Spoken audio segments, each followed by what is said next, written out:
Assalamualaikum warahmatullahi wabarakatuh.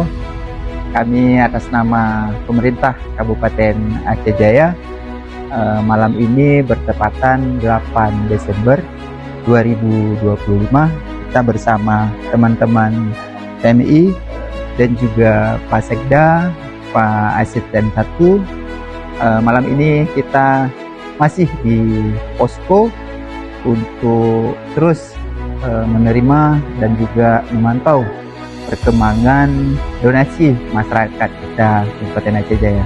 Dan alhamdulillah terus berdatangan, ada beras, juga Indomie, dan minyak makan, pakaian, dan juga donasi berupa uang tunai yang insya Allah kita akan belanjakan nanti untuk sembako, dan kita akan kirimkan ke saudara-saudara kita yang terdampak bencana longsor dan juga banjir di seluruh kabupaten di Aceh.